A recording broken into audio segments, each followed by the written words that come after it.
Let us think about adventure. You're walking along Broadway. You like looking into the shop windows, and you're deciding which theater to go to. You're asking yourself, do I want something to make me laugh or something to make me feel sad? Suddenly, a hand is placed on your arm. You turn to look deep into the eyes of a beautiful woman, wonderful in jewels and richly dressed. Quickly, she puts into your hand a piece of hot, very hot, bread and butter. She cuts a small piece of cloth from your coat. She speaks one word, and it means nothing to you. Then, quickly, she runs down a side street, looking back fearfully over her shoulder. That would be pure adventure. Would you accept it? No. Your face would turn red, you'd drop the bread and butter.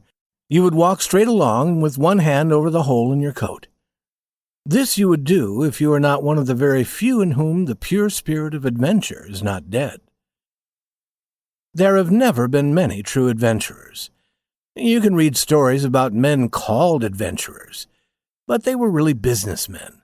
There was something they wanted, lady or money or a country or honor, and so they got it. But a true adventurer is different. He starts out without any special purpose. He's ready for anything he may meet. There have been many half-adventurers, and they were great men. History is rich with their stories. But each of them had a special purpose. They were not followers of true adventure. In the big city of New York, romance and adventure are always waiting. As we walk along the streets, they're watching us. We look up suddenly and see a face in a window. The face seems to interest us strangely. Or in a quiet street, we hear a cry of fear and pain coming from a house where no one lives. A cab takes us to a strange door instead of to our own. The door opens, and we are asked to enter.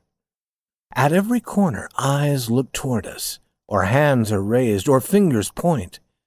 Adventure is offered. But few of us are ready to accept. We are ready to do only the things we do every day. We wish only to do the things that everyone else does. We move on. And someday we come to the end of a long, quiet life. Then we begin to think. Then, when it is too late, we are sorry that we have never known true romance and adventure. Rudolf Steiner was a true adventurer. There were few evenings when he did not go out seeking something different. He was always interested in what might be waiting around the next corner. Sometimes adventure led him into strange places. 2 times the cops arrested him. Again and again he discovered that he had lost all his money. One night his watch was taken from him. But he continued happily to accept every offer of adventure. One evening Rudolf was walking slowly along a street in the older part of the city. Many people were walking along the street that night. Some were hurrying home. Others were going to have their dinner at some restaurant. The adventurer was a pleasant and good-looking young man. By day he worked in a music shop. He walked quietly and watchfully. He passed a busy restaurant and saw beside it an open door. Above the door a sign was hanging, a sign for a doctor's office. A very large black man stood at the door. He was strangely and brightly dressed in red and yellow. Quietly he was offering small pieces of paper to those who passed by.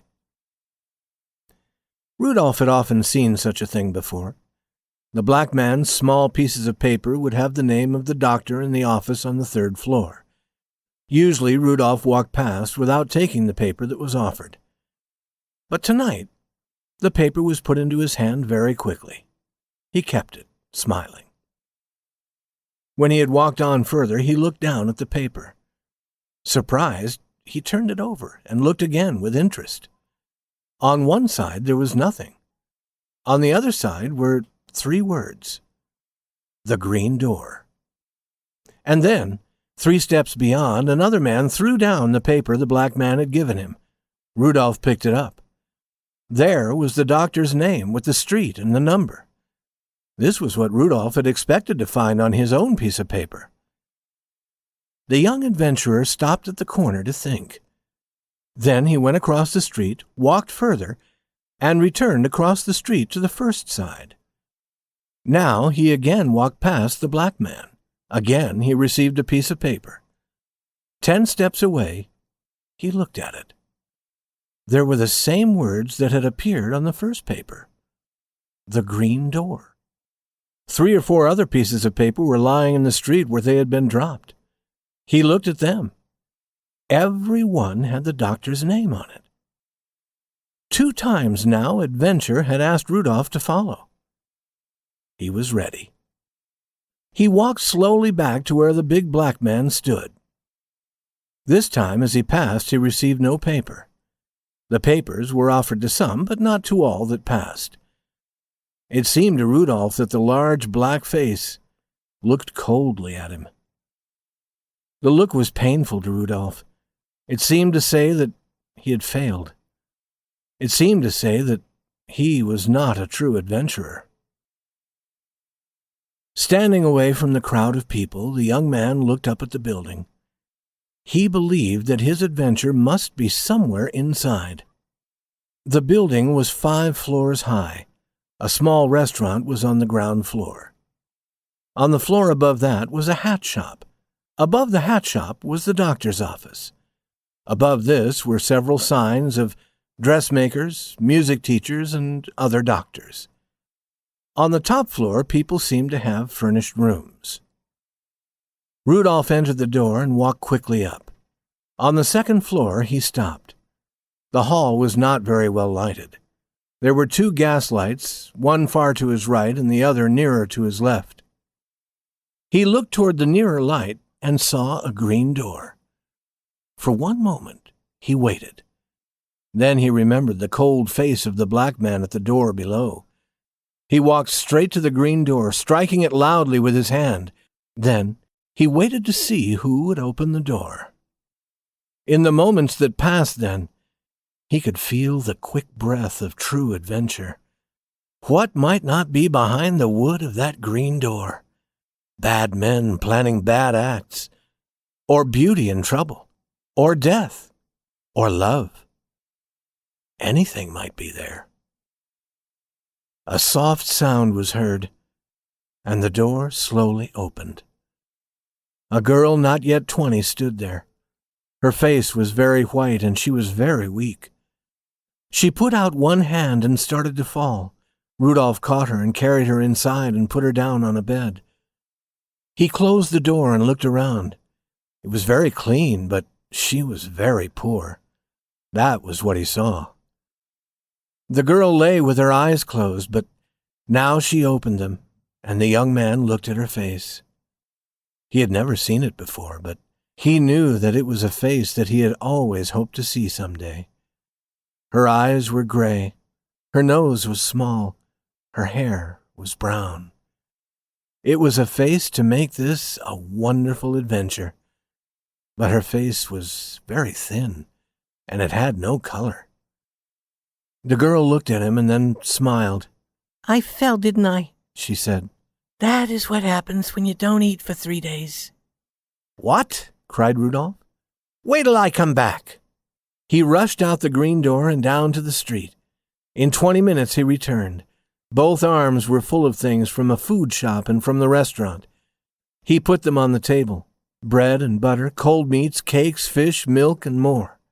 "Only little fools," said Rudolf. "Stop eating. You must not do things like that. Dinner is ready." He helped her to move to a chair at the table and asked, "Is there a cup for the milk?" "There, by the window," she answered. He filled the cup. "Drink that first," he ordered, "and then you shall have something else. And may I be your guest?" He moved another chair to the table and sat down. A little color began to come into the girl's face. She started to eat like some small wild animal that has been without food for a long time. She seemed to think it was not strange that this young man was helping her.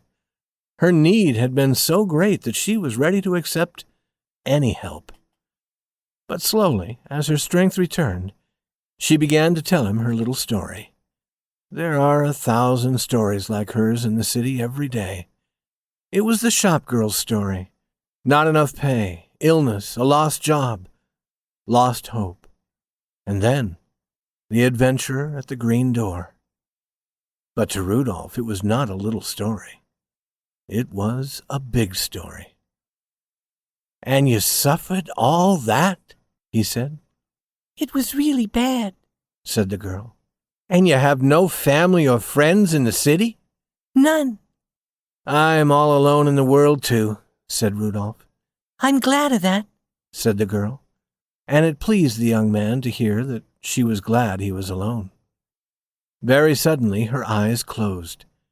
It was not easy for her to open them again. I'm falling asleep, she said. And I feel so good. Rudolf rose and took his hat. "Then I'll say good night. A long night's sleep will be fine for you." He held out his hand, and she took it and said, Good night. But her eyes asked a question. He answered with words, "I'm coming tomorrow to see how you are." Then, when he was at the door, she asked, How did you happen to come to my door? He looked at her for a moment and felt a sudden pain. What if those pieces of paper had been placed in some other man's hand? Quickly he decided that she must never know the truth. He must never let her know that he knew that she had taken such a strange way to call for help. "I was looking for someone else," he said. The last thing he saw was her smile. Outside the door, he stopped and looked around the hall. And then he went along the hall to the other end. He came back and went to the floor above and walked to the far end of that hall. Every door in the house was painted green. He went down to the street. The black man was there. Rudolf showed him the 2 pieces of paper with the words, "The Green Door." "Why did you give these to me?" he asked. "I give some of those and some of the doctor's name," the black man said. "I'm paid $1 to give those." "But what do they mean?" Rudolf asked. The black man smiled. "That is," he said. He pointed his finger down the street. "But you are a little late." Rudolf looked down the street. There, he saw a theater, and over the theater was a big sign in electric lights. It said, "The Green Door." In the shop on the corner near his home, Rudolf stopped to buy a newspaper. He stepped outside again and said to himself, "I know that it was planned that I should meet her that way. I know it." For Rudolf Steiner was a true follower of romance and adventure.